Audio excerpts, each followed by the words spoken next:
porque de ahí va a partir qué es lo que debo de buscar o pensar con relación al daño. Entonces, partiendo de esa premisa de que ustedes ya están acá sabiendo anatomía, entonces nos mandamos con zapatos y todo. Con relación a lo que son los términos, van a encontrar un montón de términos para ver lo que es los síndromes vasculares. Los síndromes vasculares en sí van a escucharlos con enfermedad de ACV o accidente cerebrovascular, stroke, ictus, SB, que es lo que los neurólogos más empleamos, que se refiere a enfermedad cerebrovascular. Entonces, es importante saber de esto, sí, porque pues les diré que es una de las principales causas de morbimortalidad a nivel mundial y sobre todo en el mundo desarrollado.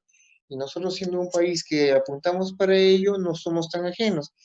Entonces esto ha ido cambiando de a poco y esto es lo que nos está dando este tipo de patologías. Entonces va a partir por problemas de pacientes que tienen enfermedades con relación a nivel cardíaco. Por ejemplo, un paciente por sí ya tenga un problema de hipertensión, es un factor de riesgo que me pueda desarrollar algún tipo de estos síndromes. Lo otro es el mismo hecho de que no existe una sola enfermedad eh,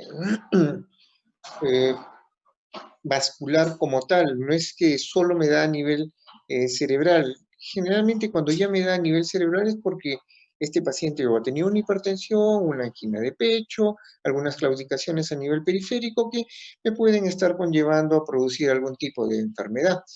Lo otro, gracias secretaria, mi secretaria me está alcanzando. Lo otro es los factores, que eso también lo vamos a ver más adelante cuando repasemos en clínica, pero siempre es bueno saber los estilos de vida, temas genéticos, desórdenes generales, factores locales, específicamente a nivel de vasos, a eso se refiere con locales, y algunas condiciones sistémicas, hipertensión, hiperlipidemia, por citar algunas. Entonces, los factores modificables, los factores que no son modificables, que de alguna u otra forma van a condicionar como para que yo pueda desarrollar. Entonces, dentro de los síndromes que vamos a estar viendo, vamos a darnos cuenta que hay síndromes que son por causas isquémicas y hay algunos que son por causas hemorrágicas.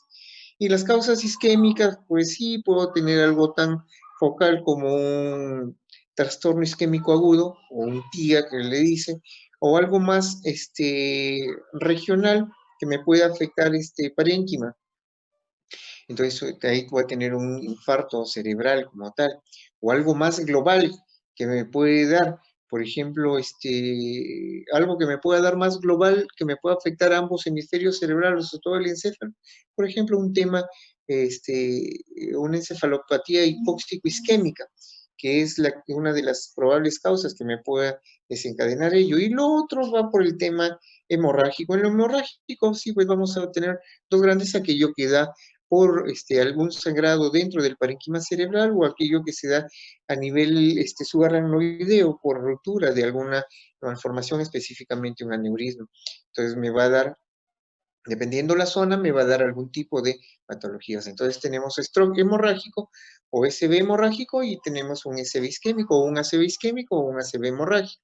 Y según ello es el tipo de enfermedad que se va a desarrollar en determinada región, o lesión, perdón, que se va a determinar en determinada lesión del parénquima cerebral. Entonces, ¿qué es lo que pasa? Cuando yo hablo de infarto, algún cuerpo extraño a la región, que puede ser un coágulo, un émbolo, una placa de aterotrombótica, actúa como un misil dentro del conducto circulatorio. Ustedes saben que los vasos sanguíneos van disminuyendo cada vez de diámetro al ir alejándose y acercándose más a sus tejidos donde van a llevar los nutrientes. Solo para que tengan una gran idea, o una idea, es cuando sale del ventrículo izquierdo, la aorta, el diámetro es muy grande, cosa que si es que yo tengo algún coágulo que se pueda producir producto de una fibrilación auricular, ese coágulo va a viajar, va a pasar muy fácilmente por ese diámetro vascular. Pero si se dan cuenta, esta aorta de ahí se agarra, se subdivide en la subclavia, y de la subclavia puede salir la carótida interna, la carótida externa, y cada vez esos vasos van disminuyendo su diámetro, llegando a la obstrucción completa. O puede suceder lo otro, que en un vaso grande, una placa de ateroma de grasa que se haya formado en su luz, haya crecido tanto que llega a cerrar la luz del vaso. Lo otro es que esa placa de ateroma se suelte de un vaso grande y viaje a través del torrente hasta que llega a un vaso mucho más pequeño y, como verán, me produce obstrucción del flujo sanguíneo cerebral. Y por consiguiente, si hay obstrucción del flujo sanguíneo, en este caso lo que voy a tener son problemas con muerte celular porque no llega flujo. Entonces, de alguna otra forma,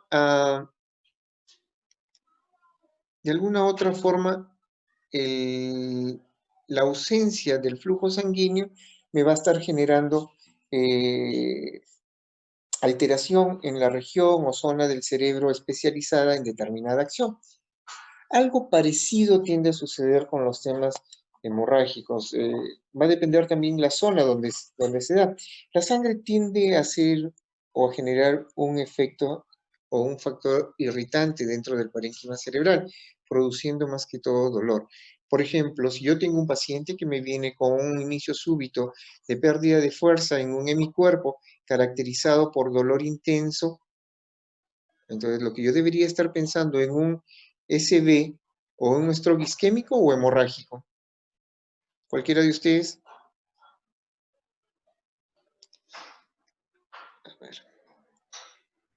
A ver. ¿Podría repetir la pregunta?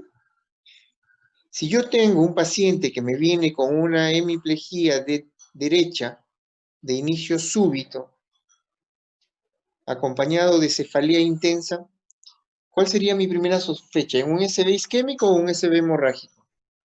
Hemorrágico. ¿Ah? Hemorrágico. Efectivamente, por lo mismo que les estoy diciendo, la sangre tiende a ser un factor, actúa como un factor irritante de parénquima cerebral e incluso es el causante de esos dolores. Lo que no sucede generalmente también en pacientes, no excluye por si acaso, por eso digo generalmente, en los pacientes con isquemia. En la isquemia es de lo mejor que está, empieza a tener un déficit motor, sensitivo, visual, y por consiguiente se desarrolla el cuadro como tal. Entonces, va a depender mucho el tipo de enfermedad cerebrovascular que pueda tener, o va a depender mucho de la localización. Si tengo a nivel de lo que es tronco cerebral, pues voy a tener síndromes alternos. Si tengo a nivel de lo que es cápsula interna, casi a la altura de ganglios basales, voy a tener cuadros meramente motor sensitivo, sin afectación de par craneal ni afectación de otra función mental superior. Solo va a ser algo sensitivo motor. Entonces, ¿qué en sí es una isquemia? Una isquemia o un infarto, lo que me va a producir, cuando hablamos de una isquemia global, lo que voy a tener ahí es más que todo el cese temporal de lo que es el flujo sanguíneo cerebral de manera simultánea en todo el encéfalo, no solo izquierdo o derecho. ¿Qué es lo que lo puede estar produciendo? Por ejemplo, un paro cardiorrespiratorio, una cirugía de circulación extracorpórea, por ejemplo, aquellos que hacen trasplantes, sobre todo del corazón, que puede estar conduciendo a ello. Un shock prolongado también puede producir una isquemia cerebral global. Por ejemplo, un shock séptico me puede generar una isquemia cerebral global, por supuesto que sí, por eso hay que actuar inmediatamente, ya que han estado viendo cuadros meningios. El infarto cerebral es más local, más localizado y me va a afectar determinados territorios vasculares. Cuando es transitorio, es la evolución del cuadro en menos de 12 horas y tiende a mejorar el cuadro deficitario que pudo haber presentado en un determinado momento. La recuperación es casi completa del paciente. Entonces, los territorios son bueno conocerlo porque, por ejemplo, el territorio de la arteria carótida son la arteria cerebral anterior y la arteria cerebral media, es decir, la carótida interna, porque de la carótida primitiva sale una carótida interna que me da la cerebral anterior y cerebral posterior. La carótida externa va por irrigación. Y en el territorio posterior, la que va para parte de tronco, cerebelo y región occipital, viene de ambas vertebrales que se juntan y forman el tronco basilar. Y del tronco basilar sale la pica, la aica y la cerebral posterior. Pica, aica, llámese la arteria cerebrosa posterior o la anterior, ¿ya? Entonces, eso es bueno conocerlo. La etiopatogenia ya lo hemos hablado, que puede ser algún tipo de émbolo, que puede ser un coágulo, que puede ser una placa de ateroma o no. Entonces, en pacientes adultos jóvenes por debajo de 40 años son más frecuentes causas inhabituales, por ejemplo, alteraciones congénitas de la coagulación.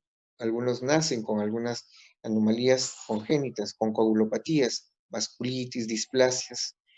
En personas mayores, ahí ya vamos a ver problemas relacionados con temas metabólicos, por ejemplo, en diabetes, problemas vasculares, hipertensión, cuadros de cardiopatía, alcoholismo que tiende a producir o alterar la micro también circulación, temas con tabaquismo, el mismo hecho de fumar, dentro de las principales causas.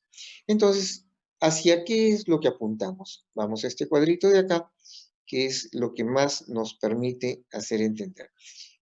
Esto de alguna otra forma grafica lo que les estaba diciendo. Miren el diámetro mucho mayor donde pasa la sangre y miren ese émbolo que tiende a obstruir el flujo sanguíneo cuando la luz del vaso cada vez se estrecha más. Entonces, en este caso, lo que yo puedo ver, que hay una afectación de una rama que es de la arteria cerebral media. Entonces, ya se separó de la carótida interna, tengo hacia adelante la cerebral anterior y hacia la derecha, donde está en la zona afectada, la cerebral media, que es donde se evidencia el embolismo. Entonces, ¿qué es lo que pasa en este cuadro? Específicamente en el tema isquémico. Lo que tiende a suceder es de que el daño que tiende a producir la parte anacarada o parte crema que ven en el centro es la zona infartada. ¿Esa zona la vamos a recuperar? Pues la respuesta es no. Lo que tiende a hacer el tratamiento o la acción del médico es a tratar de recuperar la zona de penumbra. Es por eso que hay que conocer que cuando se dan estos tipos de eventos, lo que sucede es que en compensación el cuerpo tiende a subir la presión. Es por eso que, aunque lo vamos a ver más adelante, se habla que las presiones vamos a tener que marcar, no bajarle inmediatamente, porque yo debo de considerar una presión sistólica en este tipo de pacientes que no vaya más allá de 220 y una diastólica que no vaya más allá de 110. Entonces, eso en una persona común y corriente que no ha tenido nada de infarto, son presiones muy altas. Pero lo que sucede acá es que el cuerpo en compensación comienza a subir. ¿Para qué? Para lograr perfundir la zona que está entre el celeste más oscuro y el celeste claro. Y el daño no sea mayor, que quede solo en la zona infartada. Claro que si se actúa en un momento más inmediato con acciones de trombolisis, por ejemplo, nuestro actuar va a ser mucho mejor y por consiguiente el paciente lo vamos a tener con mejor pronóstico que aquel que no se actuó. Entonces, lo que hay que tener en cuenta es que el flujo sanguíneo se mantiene por autorregulación, teniendo una presión arterial media entre 50 y 160, que es la PAM. Pero esto se va a ver a veces regulada y modificada por el dióxido de carbono, el, la- el PO2, el pH, la presión intracerebral, la viscosidad de la sangre, temperatura, entre otros. Por eso es que cuando una persona tiene un problema de isquemia, e incluso algo de hemorragia, lo que vamos a estar viendo son temas que permitan la perfusión cerebral alrededor de la zona la cual ha sido dañada. Sea por infarto, en la cual yo manejo presiones un poco altas dentro de las primeras 24 horas, o sea por hemorragia, en las cuales no es tampoco que maneje hasta 220, ahí los valores tienden a bajar por debajo de 180, pero tampoco bajarlo en forma severa, porque me va a generar un daño mayor al área ya dañada. Una vez que se sucede esto, vamos a ver que va a haber liberación de radicales libres con las consiguientes lesiones indirectas del DNA a nivel de las células neuronales, en este caso de lo que son las diferentes áreas del cerebro que se puedan haber visto dañadas. Entonces, dice la bibliografía. Vecina al área infartada se distingue un área de penumbra isquémica, que es la que veían celeste oscuro y celeste claro, cuya función es potencialmente reversible. O sea, hacia esa zona es la que nosotros tenemos que apuntar, con un buen monitoreo, con un buen manejo de presión, no bajando la presión de golpe, porque el daño que puede originar puede ser mucho mayor. ¿Qué es lo que sucede o lo que muchos han visto? Llega un paciente de emergencia, está con 180, está con una hemiparesia derecha, bájale. Es ahondar un poco más el tema. Entonces, es hacia esta zona donde se debe dirigir las medidas terapéuticas y de sostén en el manejo del infarto. ¿Cómo se hace un diagnóstico? Donde entra ya el tema de su semiología. El diagnóstico es a través de una evaluación clínica, una evaluación imagenológica y una evaluación de vasos sanguíneos cerebrales. Entonces, acá nos vamos a enfocar más a lo que corresponde a un tema clínico, nuestra semiología. Entonces, el paciente con sospecha de ictus requiere una urgente evaluación para identificar quiénes pueden ser elegidos para una terapia aguda. Por eso, si es que yo evalúo bien, la posibilidad o el pronóstico de ese paciente va a ser mejor que aquel paciente en el cual se llegó y no se le dio la debida atención e importancia al caso, porque algunos pacientes no llegan con déficit motor, llegan con algún déficit de lenguaje. Muchas veces a veces los catalogan como si tuvieran algún tema psiquiátrico, y no es así, sino estos pacientes tienen un problema de afasia. Entonces, una aproximación sistémica del diagnóstico mejora la probabilidad de identificar correctamente a nuestros pacientes. Y de ello es el tema que estamos tratando ahora, porque van a haber determinados síndromes neurológicos en el cual yo puedo tener una aproximación topográfica, o sea, del lugar donde se ha producido la lesión. Bajo circunstancias ideales, el paciente es capaz de proveer con detalle el inicio de los síntomas, salvo aquel paciente en el cual llegue con un infarto muy extenso y me está comprometiendo el sensorio, la información me lo va a dar la familia. Salvo aquel paciente en el cual me llegue con un cuadro motor y además de una afasia, quienes me van a dar la información también es la familia o su entorno próximo, quienes estuvieron acompañando. Por lo demás, el mismo paciente es el que nos dice. Yo puedo tener un paciente que venga con disartria y me puede decir en la noche, me fui a dormir y después comencé a hablar así. Entonces, él me está dando la información con una disartria, pero me la da. Entonces, lo único que hay que tener en este caso es tener un poco de paciencia en el cual podamos y sepamos escuchar a nuestro paciente. La historia debería centrarse en elegir la información que establezca si el posible uso de terapia trombolítica y la identificación de los potenciales condiciones que excluyen el procedimiento. ¿A qué me refiero con ello? Y esto es parte de la anamnesis que ustedes apliquen dentro de lo que es su semiología. en el sentido de que, por ejemplo, para yo considerar un paciente que puede ser tributario de una terapia trombolítica, lo que debo de considerar es el hecho del tiempo. El tiempo para realizarle a un paciente trombolisis ha evolucionado. Lo primero que salió, la guía americana del 2010, nos hablaba de 3 horas y media, después esta varió en el 2012-15 a 4 horas y media, y la última del 2019 nos habla hasta 6 horas, esa ventana terapéutica. ¿Qué quiere decir? ¿O qué hablo con ello?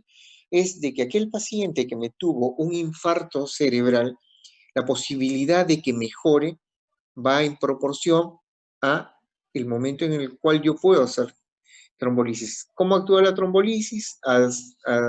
Administro el medicamento, el anteplaza, y entra a destruir el coágulo, siendo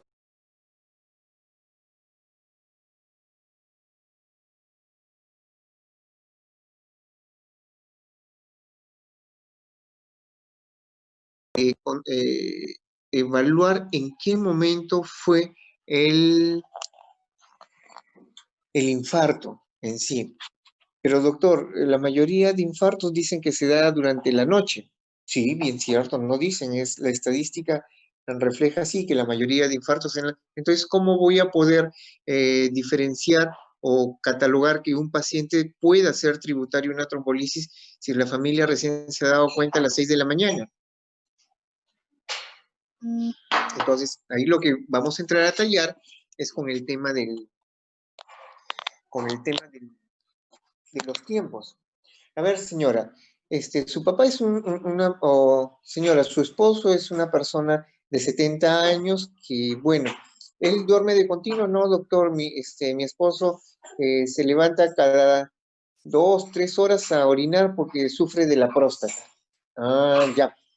Entonces, dígame, ¿a qué hora fue la última vez que usted lo escuchó que se levantó a orinar? Claro, la verdad que la esposa puede sentir o también estar bien tronada, y la verdad que yo me fui a dormir, estuve tan cansada que ni me acuerdo, o no lo sentí.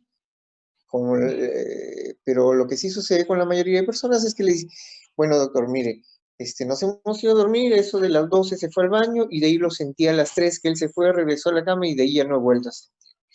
Entonces, a las 6 de la mañana que lo van a ver y no podía levantarse. Entonces, me da un margen de tiempo en el cual yo puedo decir, entonces tengo todavía 3 horas, me lo están trayendo a las 7, tengo 4 horas.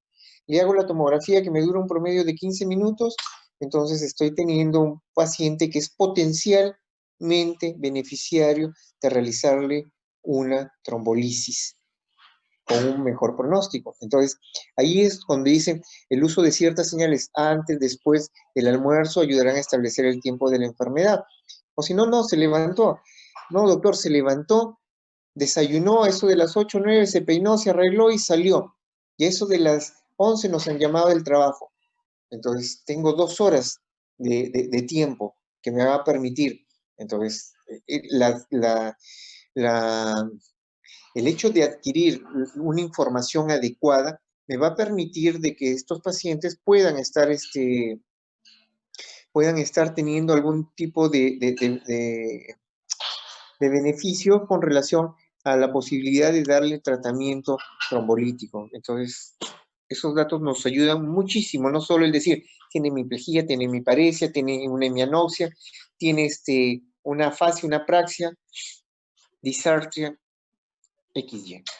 Entonces, en algunos casos el establecimiento del tiempo se obtiene con preguntas: ¿cuándo fue la última vez que lo vio normal? Lo que les estaba diciendo. Lo otro es la naturaleza de los síntomas de inicio, debe ser obtenido cuando sea posible. Ejemplo, ¿fue de a pocos o fue de inicio brusco? Por ejemplo, en personas que tienen algún cuadro de un hematoma subdural, el inicio no es súbito, el inicio es insidioso y progresivo, en el lapso de 2, 3, 4 días, una semana. En personas mayores, por ejemplo, que se dan un golpe, la debilidad fue avanzando. Entonces, eso marca una diferencia o en un diagnóstico diferencial que yo pueda o pretenda hacer con el paciente. Los síntomas acompañantes, particularmente la cefalea, son de gran importancia, como les decía. Ayuda bastante a poder entender o a poder dar alguna aproximación con relación al tipo de SB, si fue hemorrágico o isquémico. Concomitantemente, la obtención de datos personales de emergencia que se deberá tener ante cualquier cosa. La presencia de afasia o negligencia limitará la capacidad del paciente para brindar la información, tal como lo dijimos, no es igual, pero ayuda bastante el tema de los tiempos a veces de personas próximas al entorno. Ahora, si es una persona que vive sola, bueno, frita, porque ahí, si es que es afásico o lo traen afásico y con una hemiplegia, si le haya dado hace una hora, sería cuestión de adivinar, y es un tema un poco difícil. Entonces, a pesar de las barreras, los elementos críticos de la historia pueden ser obtenidos indirectamente. El personal médico de emergencia provee de una importante información. Puede ser de que ustedes estén llegando a interconsultar al paciente y quienes le van a estar dando la información es el mismo señor quizá de portería. No, doctor, el señor vino caminando, ahorita ya no se puede parar.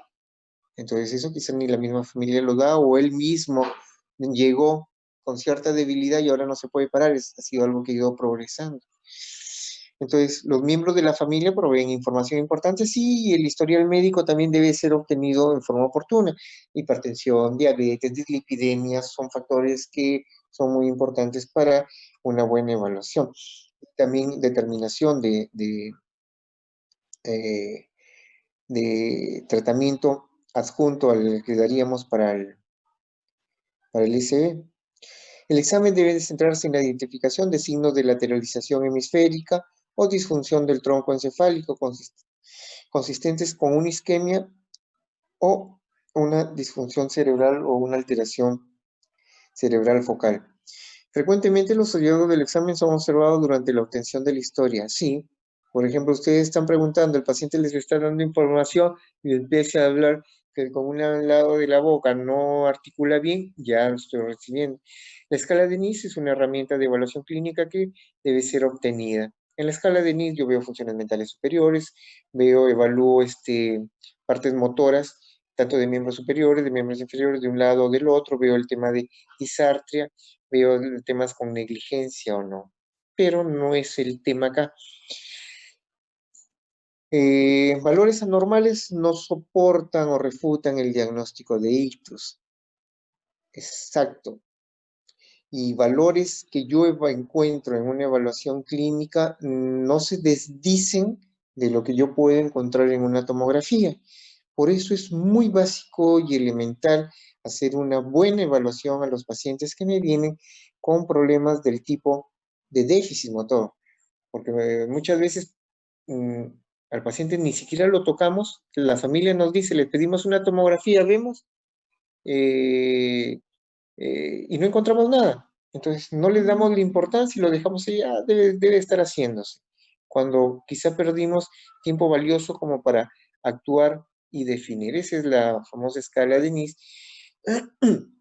que de alguna u otra forma nos permite tener una valoración y definir en cuánto empezamos y cuánto vamos a valorar después al paciente que iniciamos tratamiento. Por ejemplo, ahí tienen la imagen de un infarto cerebral de un paciente que se le toma al cabo de 12 horas de producido el evento. Aparentemente la imagen que ustedes ven hacia la izquierda no ven mayor daño, pero si ustedes comparan esa imagen con la que tenemos en el lado derecho, pues sin desmerecer el trabajo del señor de la puerta de emergencia, yo le enseño y él va a decir, acá está el daño. Por eso no se necesita ser granjero. ¿Bien? La evaluación clínica va a ser la que me va a marcar la diferencia. La ayuda diagnóstica me complementa mi sospecha diagnóstica. Entonces acostumbrémonos, por eso la imagen esta que está acá, de alguna u otra forma, me da esa pauta. Pero hay algunos datos que más adelante van a ir viendo con relación a que, por ejemplo, la permanencia de la arteria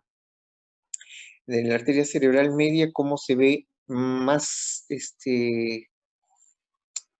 hiperdensa a nivel de la zona infartada. Entonces, si yo veo la imagen de la izquierda, voy a ver, ve, es como una coma invertida, donde está la flecha, la arteria cerebral sí, pues se nota mucho más que la del lado izquierdo, perdón, que la del lado derecho, la que ustedes ven a su derecha es izquierda y lo que ven a su izquierda es derecho. Entonces, ese es un signo indirecto de un infarto cerebral. Pero yo en el tema de atención del paciente, lo que voy a ver es alteración más que todo con relación a lo que es algún tema físico, como para poder definir qué es lo que voy a ver. Entonces, cuando yo pido una tomografía simple, es para diferenciar completamente si el evento que estoy presenciando corresponde a una isquemia o a una hemorragia. Entonces, por ejemplo, acá podemos ver también algunos signos indirectos en el cual podemos ver que los surcos, por ejemplo, en el paciente que estamos teniendo en el lado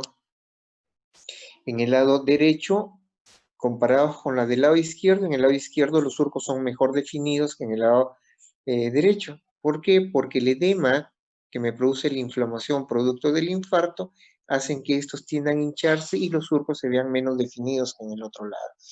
Entonces, de alguna u otra forma, ello nos va a permitir poder diferenciar. Acá ya es un infarto extenso de la arteria cerebral media que ha tenido una transformación hemorrágica. Entonces, esto no es tanto la razón de ser, son los exámenes de ayuda complementaria. Una vez que el paciente me llega, yo ya lo evalué, ya definí y voy a llegar a tener los siguientes síndromes. A esto quería aterrizar, porque esto es lo más importante, o en resumen, de todo lo que ustedes han leído. Si yo conozco mis territorios vasculares y conozco que en determinadas zonas tengo determinada función o determinada especialización cerebral, entonces voy a estar acercándome a un diagnóstico. Entonces, por ejemplo, ahí tienen, y está diferenciado por colores, los territorios vasculares de la arteria cerebral media, de la arteria cerebral anterior, de la arteria cerebral posterior, de en verde, la blanca, la arteria cerebelosa posterior-inferior, que es más conocida como la pica, y la arteria cerebelosa superior, y además de la AICA, que es la arteria cerebelosa antero-inferior. Entonces, si ustedes se aprenden bien, al menos, o conocen bien el tema anatómico, que de la carótida interna salen dos ramas, que es la arteria cerebral anterior y media, pues eso les va a permitir complementar sus estudios con, o sus diagnósticos con determinados estudios. Por ejemplo, si yo tuviera un paciente que me viene con algún problema,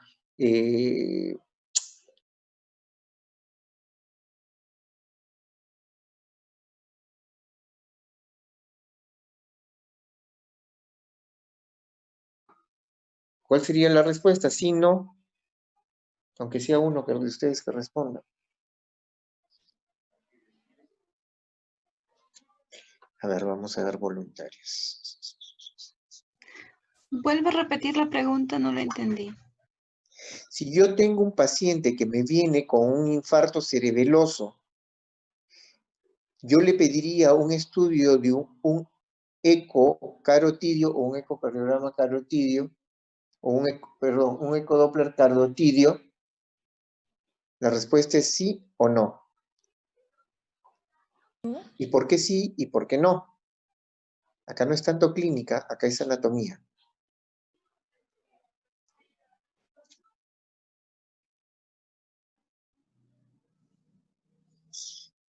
A ver, Ana Paula Marrufo.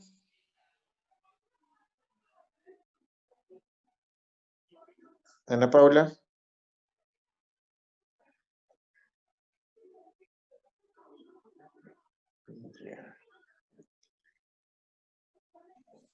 Doctor. ¿Qué pasa, Ana Paula? Está un poco ronca tu voz. No, doctor. Ah, César, ya. Eh, A ver, César, te escucho. bueno, creo que no se le debería pedir porque, como usted mencionó hace breves momentos, la cerebral media y la cerebral anterior son las ramas de la carótida. ¿Ya? Tanto no tendría ninguna finalidad si sospechamos que es de la cerebelosa posterior. Exactamente, ese es territorio vascular. Por eso es importante conocer. Esa es la idea, que los hayan pasado a que vean los síndromes vasculares, porque eso me va a permitir, cuando ustedes ya lleven su clínica, saber qué plan diagnóstico voy a pedir. Claro que si yo tengo algún tema a nivel del territorio anterior, sí valdría la pena pedir un ecocarotidio, un ecocardiograma. Acá solo bastaría un ecocardiograma, porque el ecodoppler a nivel de las vertebrales y vacilares no es tan fácil. Ya, está bien. Gracias, César.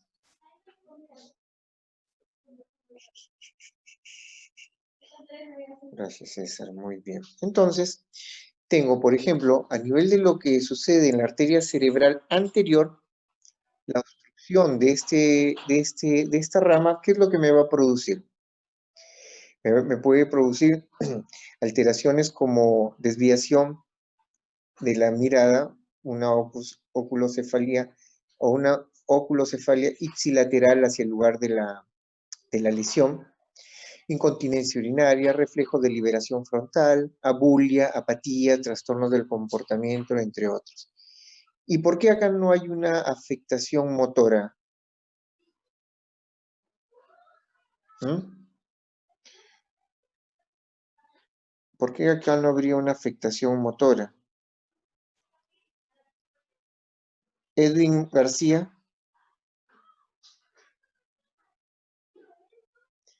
Tampoco.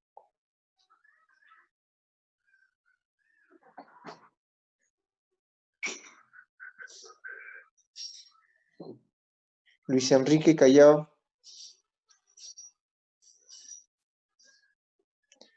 Tampoco. Luz Meilín. Tampoco. Bueno.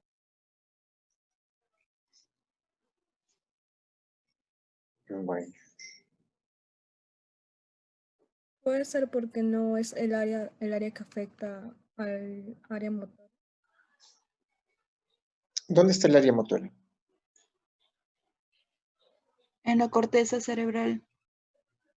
¿De qué lado? La corteza Parie- cerebral puede ser parietal. frontal, parietal. Parietal. Parietal. No se preocupen, ahorita están para No, que aprendan. No tengan vergüenza si se equivocan, pero ya toda la, siquiera están participando. toda la En corteza realidad, la parte frontal. frontal tiene Ah, funciones con lo que es la conducta y parte de lo que es comportamiento, inhibe lo que son los problemas o los signos primitivos. Por eso, si se dan cuenta, donde dice signos de liberación frontal. Por ejemplo, cuando ustedes se reúnen, cumpleaños de algún compañero de clase, se van y empiezan a tomar. Y el más tímido del grupo empieza a tomar de más y termina mandándose con todas las chicas. El alcohol hizo que hubiera una liberación, lo desinhibiera.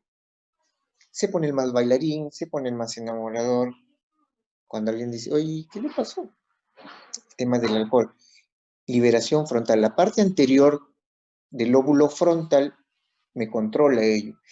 La parte más posterior, la que está a nivel de la cisura de sería el área Silvio de 4. Rolando, es el área prerolándica, la que tiene que ver con el tema motor, pero es de la parte motora.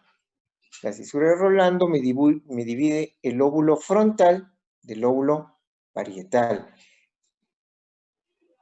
El área prerolándica, que es motora, me controla el movimiento. Por eso, si es que yo tengo una lesión a nivel frontal anterior, generalmente no voy a tener problemas del tipo motor, más voy a tener problemas del tipo conductual. Pero si tengo en el área más posterior, allí sí. Entonces, el área anterior del lóbulo frontal lo irriga la arteria cerebral anterior. ¿Y por qué generalmente no suceden tantos problemas a ese nivel? Porque si ustedes se acuerdan de su polígono de Willis, que es también parte de anatomía, ambas cerebrales anteriores tienen una comunicante anterior. Entonces,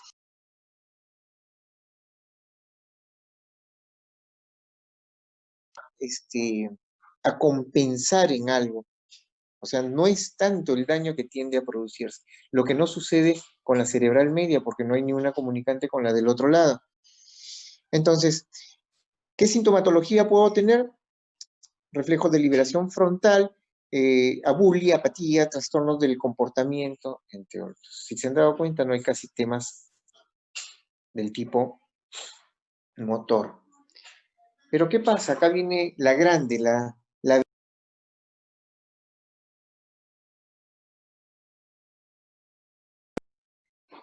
la arteria cerebral media. ¿Qué es lo que tengo? En la arteria cerebral media me irriga.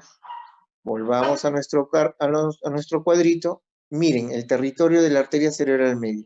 Me coge área frontal, me coge parte del área temporal y parte del área parietal. Entonces voy a tener la parte parietal o post-rolándica, me ve el tema de la sensibilidad.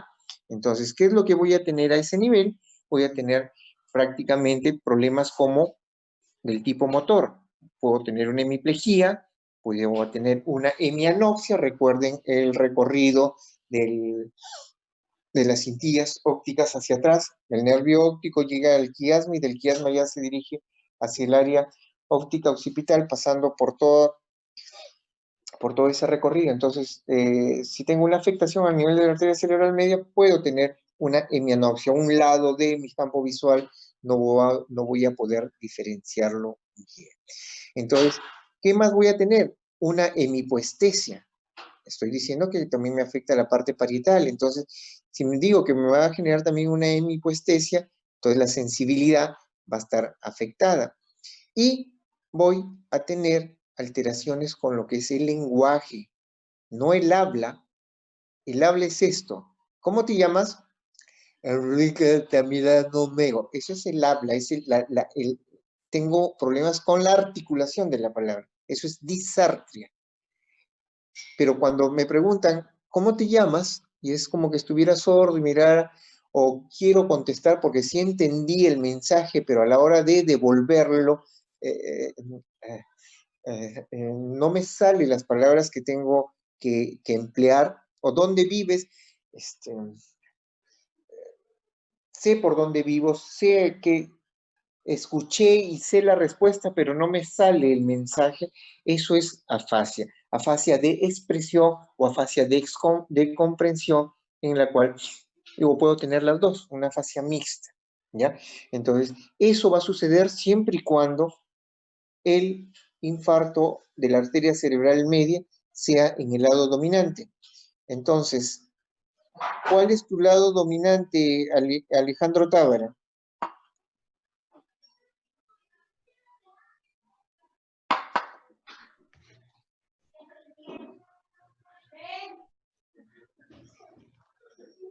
Doctor. A ver, Mari.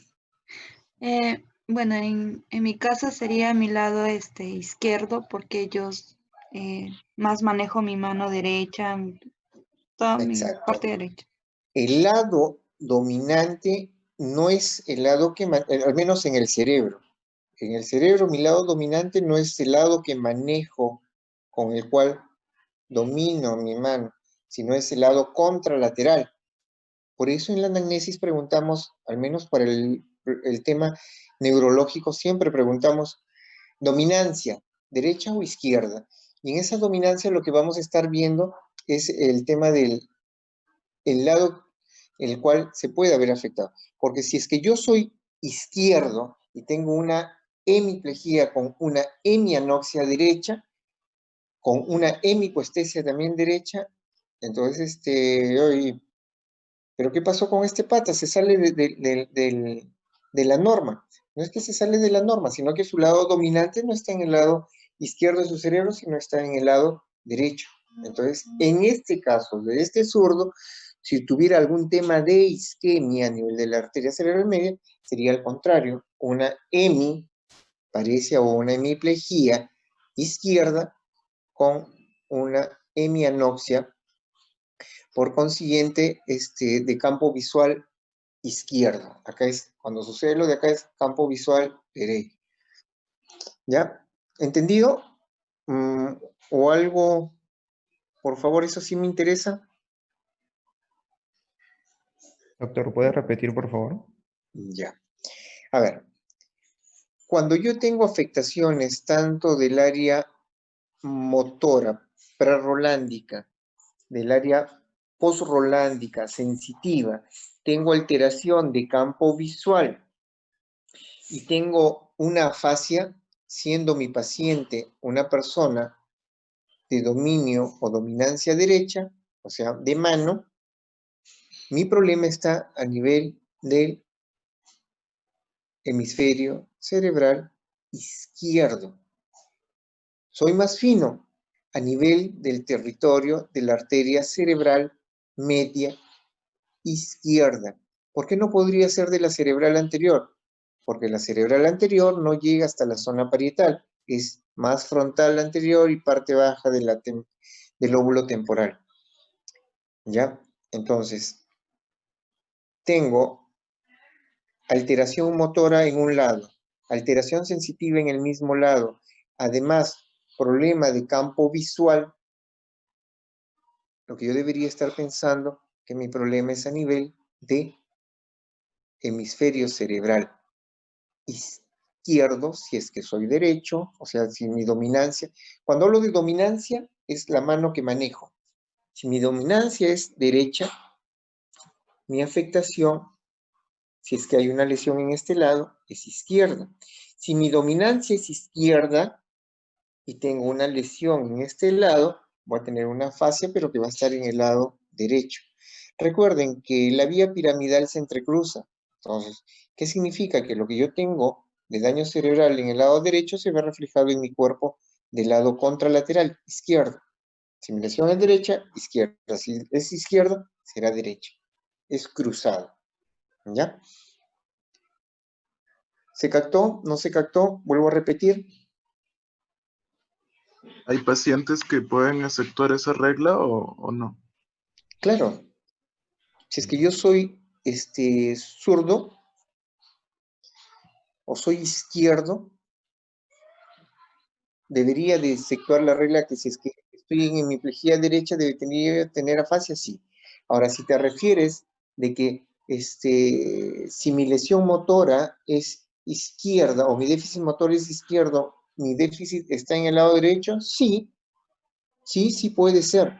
Donde, si yo sigo mi anatomía, dice que las pirámides vienen y se decusan a nivel de la médula oblongada, más o menos el tercio medio.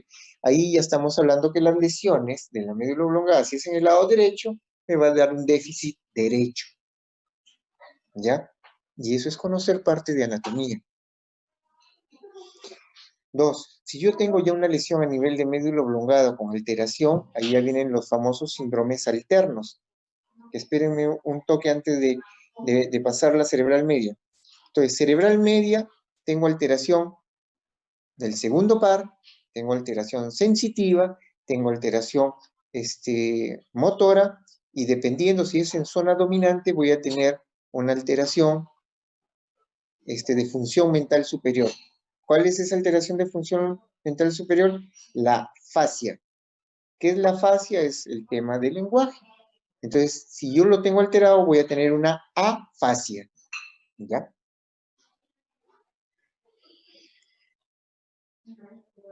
En el territorio silviano, ¿qué es lo que vamos a tener? También vamos a tener problema motor, una hemiparesia directa contralateral, o sea, en el lado contrario de la lesión, a predominio braquial. Si ustedes se acuerdan de su gráfico en anatomía, donde se veía el homúnculo de Penfield, donde está una lengua, una boca, un brazo y una pierna más abajo, es la distribución somatotópica que hay a nivel de cortezas prerolándica, que eso es la que me va a estar dando ciertas pautas. Entonces también voy a obtener una hemihipoestesia contralateral, voy a tener ahí no una hemianoxia, sino una cuadrantanoxia, porque estoy cogiendo parte nomás de la cintilla, no estoy cogiendo todo.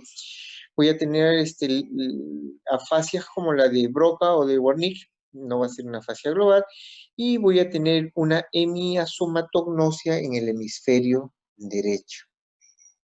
¿Quién me puede decir qué es hemiasomatognosia? Porque si no va a quedar ahí en la nebulosa y va a aparecer algo de como trabalengua. ¿Mm?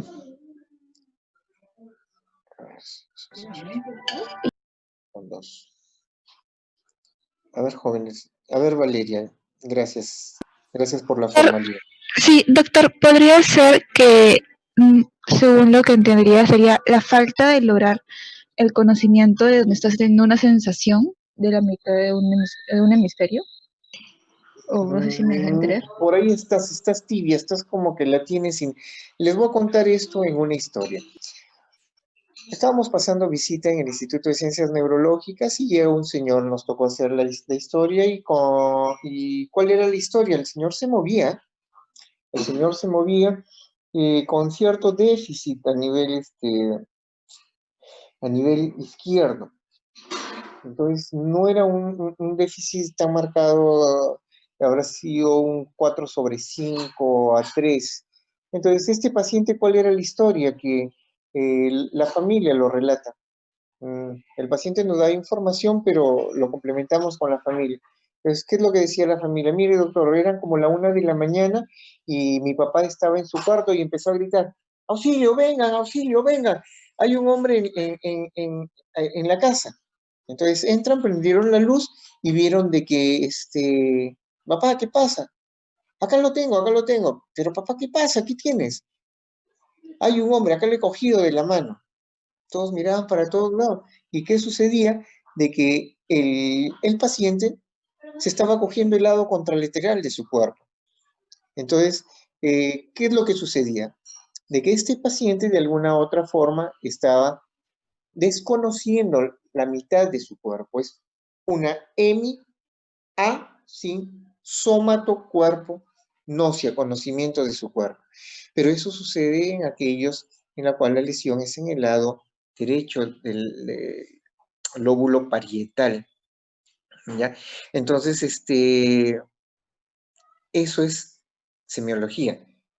Entonces, eso nos lleva a un territorio que no es necesariamente el gran territorio extenso de la arteria cerebral, sino eso se va a un territorio silviano superficial, que es una de las ramas de la cerebral media. En un territorio silviano profundo, ¿qué es lo que vamos a tener? Una hemiparesia directa también proporcional contralateral, una hemipuestesia contralateral y también puede haber alteraciones en lo que es campos visuales.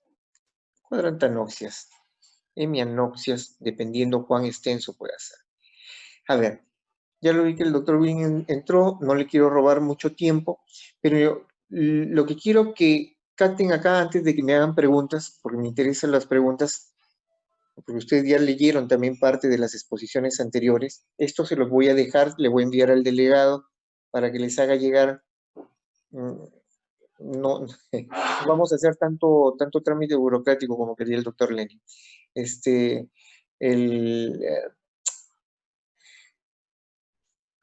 Cuando yo tengo problemas de tronco cerebral, acuérdense, ahí vienen los famosos síndromes alternos.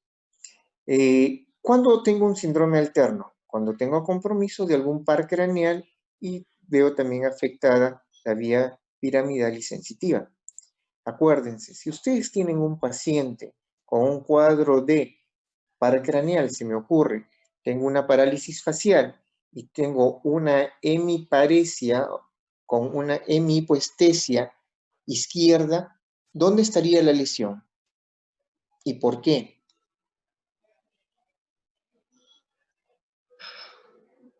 Rápido, jóvenes, para no robarle tanto tiempo al doctor Wing. Si yo tengo una parálisis facial derecha y tengo una hemiparesia o una hemiplegia con una hemianestesia izquierda, ¿dónde estaría la lesión? ¿Qué región topográfica? Una de las respuestas puede ser, todavía no le he hecho la tomografía ni la resonancia. Bueno, ya, pues, puede ser una de las respuestas. ¿A nivel cerebral? No. Y está Estaría bien, en el está lado, bien que te hayas atrevido. en el lado izquierdo, a nivel de la protuberancia.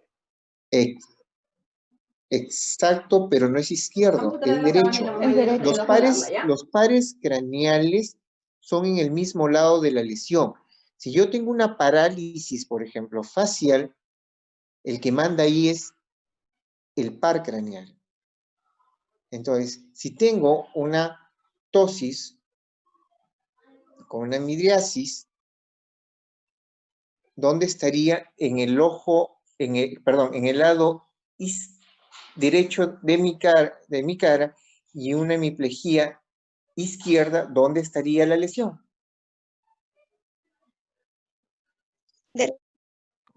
¿En el lado Derecho derecho? también. Está bien. Derecho. ¿Qué parte? ¿Qué par está afectado, perdón? Antes de que sigan.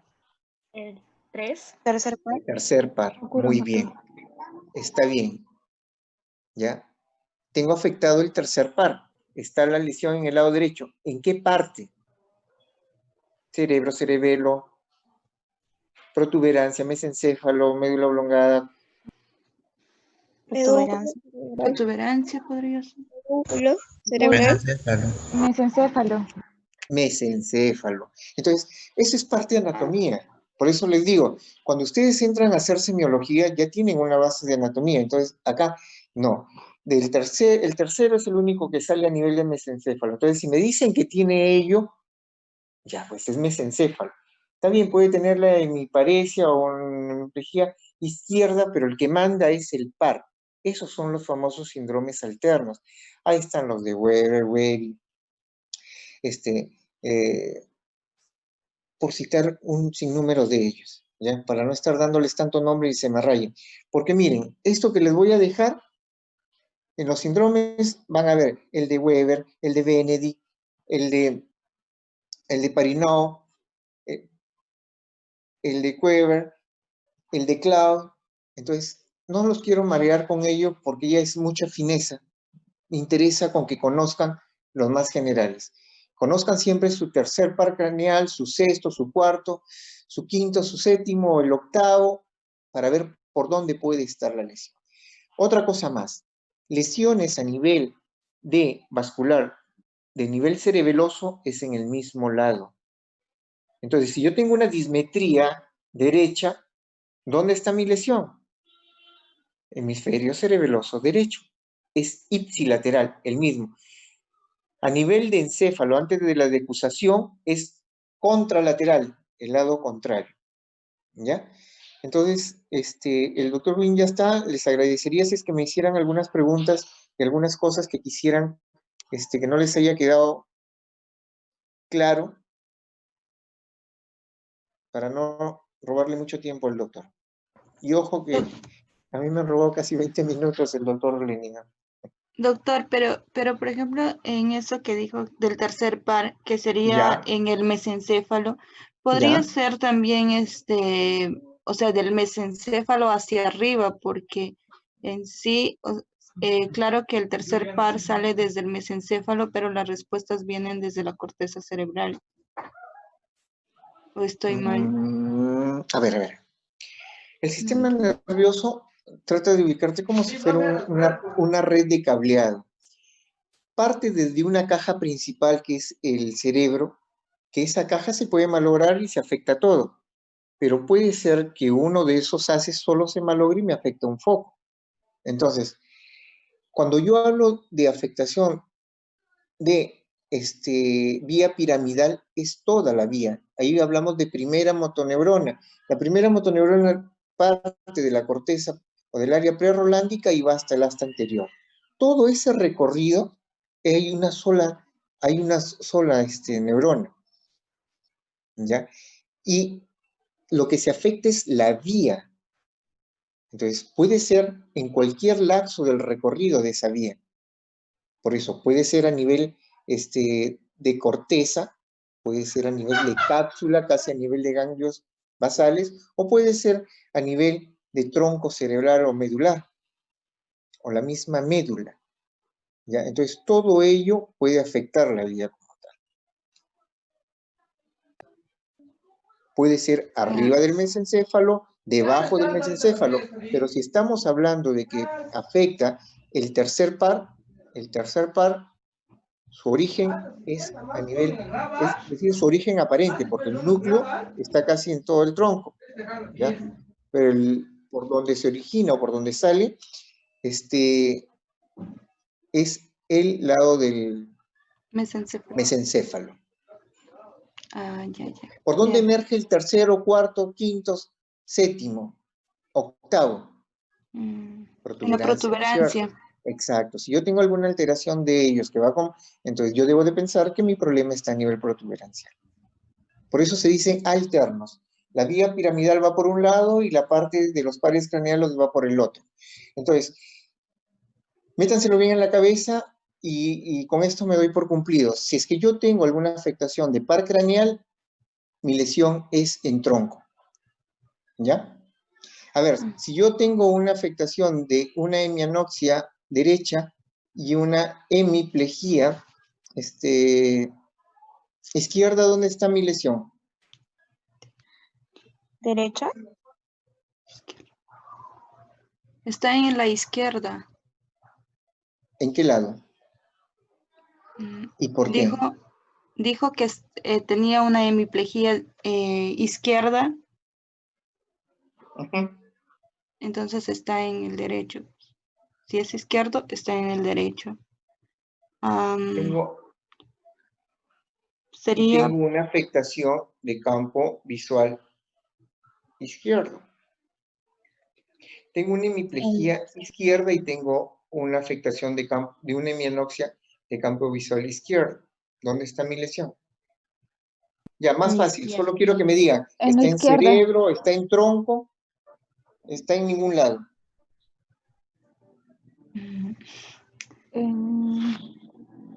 Mesencéfalo.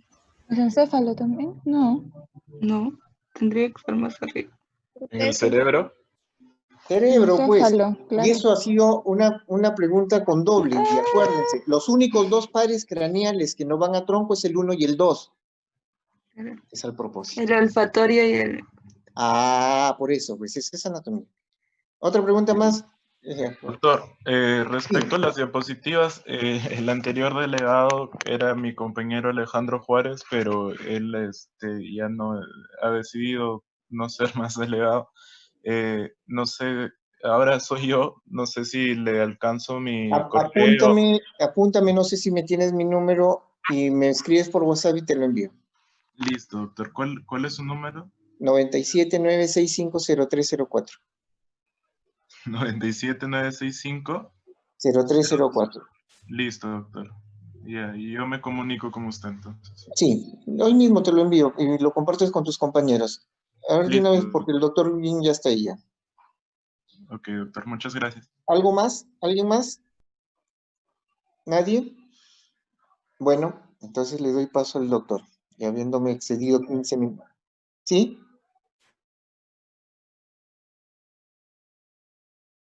Sí. No se me rayen con tanto nombre por si acaso que está ahí, con que me comprendan lo de los pares y los principales, no se me rayen. Ya, porque ahí ahora, en lo que les voy a enviar van a ver que hay como 30 pares, 30 síndromes alternos, así es que no se me rayen con tanto. El doctor Green, entonces lo ponemos como... Gracias, doctor. Ya, jóvenes, buenas noches, ha sido un gusto.